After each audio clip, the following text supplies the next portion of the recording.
बहुत बहुत नमस्कार आप सभी को। आई होप आप सभी स्वस्थ होंगे, मस्त होंगे और बढ़िया से पढ़ाई कर रहे होंगे। मेरी अग्रिम शुभकामनाएं कि आप सब बढ़िया अंक अर्जित करें अपने आने वाली परीक्षा में और देश के विकास का माध्यम बने। खैर, आज के इस सत्र में हम लोग चर्चा करेंगे संविधान के कुछ महत्वपूर्ण प्रकारों पर। संविधान के कुछ महत्वपूर्ण प्रकारों पर चर्चा करेंगे, जिसमें संविधान के प्रकारों में एक संविधान होता है लिखित संविधान और एक होता है अलिखित संविधान। जैसा कि नाम से स्पष्ट है, ऐसा संविधान जो दस्तावेज के रूप में लिखा हुआ रहता है उसे हम लिखित संविधान कहते हैं, लेकिन जो लिखा हुआ नहीं रहता है उसे हम अलिखित संविधान कहते हैं। देखिए, किसी भी संघात्मक व्यवस्था में लिखित संविधान जरूरी होता है।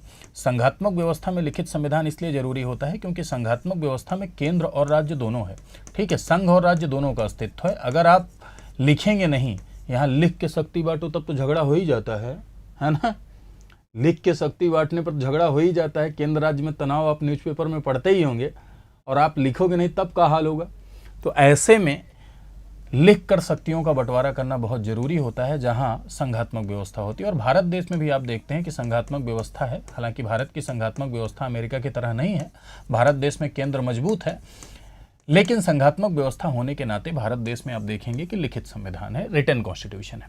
वहीं पर इंग्लैंड में यदि आप देखेंगे तो इंग्लैंड में आपको अलिखित संविधान नजर आएगा। अलिखित संविधान का मतलब ये नहीं है कि कुछ भी बिल्कुल लिखा हुआ नहीं है, बल्कि नियम कानूनों परंपराओं का जो समूह है उसी को हम संविधान के रूप में जानते हैं। कोई ऐसी परंपरा डेवलप हो गई, जैसे मान लो परंपरा डेवलप हो गई, ये तो 5 साल में चुनाव होगा, कहीं नहीं लिखा है, तो वो परंपरागत फॉलो होती है, यानी उसका अनुसरण किया जाता है। तो इंग्लैंड में एकात्मक व्यवस्था है। एकात्मक व्यवस्था यानी एक ही सरकार है, यहाँ राज्य सरकार का कोई अस्तित्व नहीं है। ठीक है, तो वहाँ अलिखित संविधान चल जाता है। देखिए, एक बात समझिए, ऐसे भी सवाल बन सकता है कि संघात्मक व्यवस्था का लक्षण में क्या लिखित संविधान जरूरी है? जी हाँ, सही बात है। एकात्मक व्यवस्था में क्या अलिखित संविधान से भी काम चल जाएगा? जी हाँ। एकात्मक व्यवस्थाएं जहां होती है वहां लिखित और अलिखित दोनों से काम चल सकता है। फिर से सुनिएगा, जहां एकात्मक व्यवस्था होती है वहां लिखित और अलिखित संविधान दोनों से काम चल सकता है। लेकिन जहां व्यवस्था संघात्मक है मेरे भाइयों, ध्यान रखिएगा, वहां सिर्फ लिखित संविधान से काम चलेगा, वहां अलिखित संविधान से काम नहीं चल सकता है। निर्मित संविधान और विकसित संविधान। निर्मित संविधान का मतलब यह है कि एक ऐसा संविधान जो एक समय सीमा के भीतर बनाया गया हो, ठीक है, उसे हम निर्मित संविधान कहते हैं। जैसे आप देखेंगे कि अमेरिका का संविधान एक समय सीमा के भीतर बनाया गया, निर्मित संविधान है आपका। ठीक है, भारत का संविधान भी 2 साल 11 माह और 18 दिन में बनाया गया, ये भी कैसा संविधान है?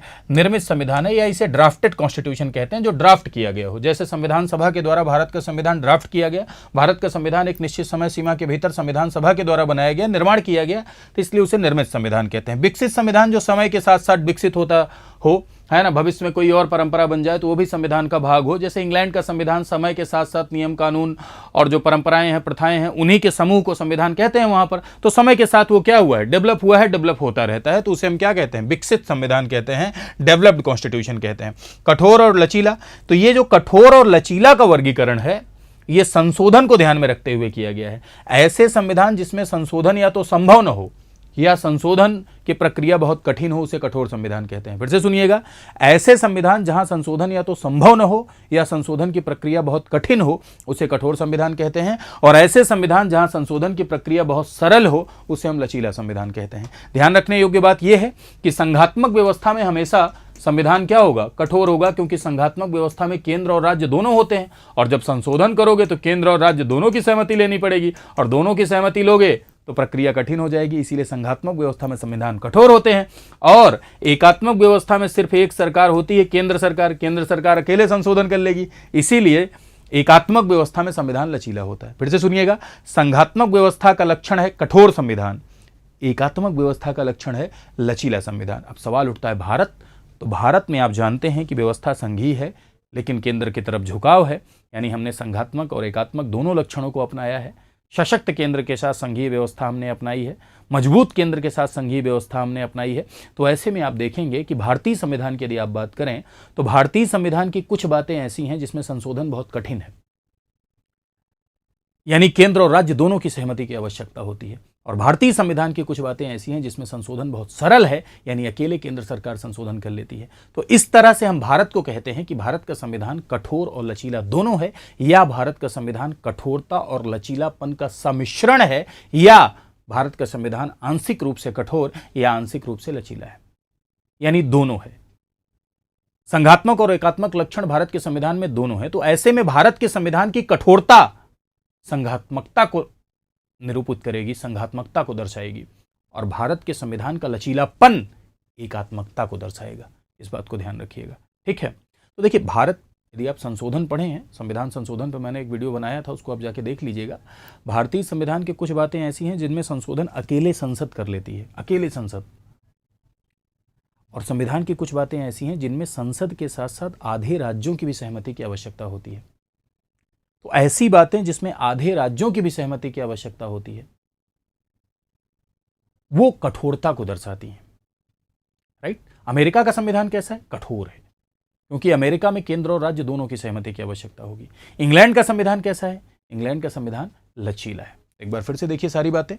तो भारत का संविधान एक लिखित संविधान है, ठीक है।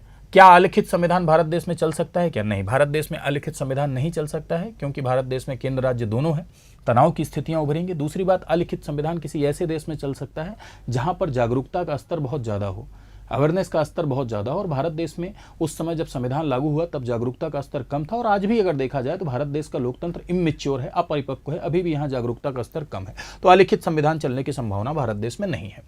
दूसरा, भारत का संविधान निर्मित है या विकसित है? तो भारत का संविधान निर्मित है, ड्राफ्टेड है, क्योंकि संविधान सभा के द्वारा एक निश्चित समय सीमा में संविधान को ड्राफ्ट किया गया, यानी संविधान को बनाया गया। ऐसे में भारत का संविधान एक निर्मित संविधान का उदाहरण है। भारत का संविधान कठोर या लचीला है? तो भारत का संविधान कठोरता और लचीलापन का सम्मिश्रण है, क्योंकि संविधान में कठोरता और लचीलापन दोनों दिखाई पड़ता है। भारत के संविधान की कुछ बातों में संशोधन की प्रक्रिया टफ है, कठिन है, और भारत के संविधान की कुछ बातों में संशोधन की प्रक्रिया क्या है? आसान है। जैसे संसद संघीय ढांचे में यदि संशोधन करना चाहती है, संविधान के फेडरल स्ट्रक्चर में, जैसे राष्ट्रपति का निर्वाचन, 7वीं अनुसूची, शक्तियों का बंटवारा, संघीय ढांचे में यदि संशोधन करना चाहती है तो बिना आधे राज्यों की सहमति से नहीं होगा। संघीय ढांचे के अलावा यदि संविधान के किसी अन्य भाग में यदि संशोधन करना चाहती है संसद, तो संसद अकेले कर सकती है। तो वो लचीलापन है। जब राज्यों की भी सहमति की आवश्यकता हो तो वो क्या दर्शाता है? कठोरता को दर्शाता है, ठीक है। तो आई होप आपने इसे समझा होगा, ठीक है। कैसा लगा आपको ज़रूर बताइएगा टिप्पणी सेक्शन में। देखिए, आप लोग कुछ अच्छा बोलते हैं, मुझे बहुत ज़्यादा मौका तो नहीं मिलता है टिप्पणियाँ पढ़ने का। मैं ईमानदारी से इस बात को स्वीकार करता हूँ कि कमेंट पढ़ने का बहुत अवसर मुझे नहीं मिलता है, क्योंकि क्लासेज रहती हैं, ढेर सारी क्लासेज रहती हैं, ऑफलाइन क्लासेज भी रहती हैं, ऑनलाइन क्लासेज भी रहती है, और दोनों क्लासेज में व्यस्तता रहती है। तो इस व्यस्तता के बीच में टिप्पणी पढ़ने का मौका नहीं मिल पाता है। तो मैं इसके लिए माफ़ी भी चाहूँगा कि सारी टिप्पणियाँ आपकी नहीं पढ़ पाता हूँ, लेकिन जब भी मौका मिलता है कुछ टिप्पणियाँ मैं आपकी ज़रूर पढ़ता हूँ। और उन टिप्पणियों में आपको बहुत अच्छा लिखते हैं, ठीक है, कुछ सुझाव भी रहते हैं और कुछ सलाह भी रहती है, और अच्छा आप लिखते भी हैं, तो इससे एक प्रकार की ऊर्जा मिलती है। कहते हैं तारीफ़ करना भी दैवी गुण है, और आज के ज़माने में कौन किसकी तारीफ़ करता है, लेकिन आप लोग इतना प्रेम देते हैं, इतना प्यार देते हैं, और इसी प्यार का ही नतीजा है कि कुछ बेहतर करने का आपके लिए मन करता है और कुछ अच्छा करने का आपके लिए मन करता है, ठीक है। तो आपका बहुत बहुत शुक्रिया कि आप लोग इतना प्यार देते हैं, इतना बढ़िया बढ़िया कमेंट सेक्शन में लिखते हैं। इसके लिए आपका बहुत शुक्रिया, और मेरी तरफ से शुभकामनाएं कि आप सब चयनित हों, और आपके जो भी सकारात्मक सपने, सकारात्मक वाले ध्यान रखिएगा, नकारात्मक वाले नहीं, सकारात्मक वाले जो भी सपने हैं वो सारे के सारे आपके सपने पूरे हों, आप लोग अपने लक्ष्य को हासिल करें, और जिस पद पर आप बैठना चाहते हैं उस पद पर बैठें। और इस कड़ी में, इस क्रम में हमारे और हमारे उत्कर्ष परिवार की जो जिम्मेवारी होगी वो हम लोग ईमानदारी से निभाएंगे। और ईमानदारी से पिछले कुछ वर्षों में अगर देखा जाए तो लगातार हम लोग इस जिम्मेदारी का निर्वहन कर रहे हैं। जैसे कोई एग्ज़ाम आता है तो उसके पहले मैराथन करना, या कोई फ्री वीडियोज़ करना, या फ्री लेक्चर करना, ये सारी चीज़ें हमारी चलती ही रहती हैं।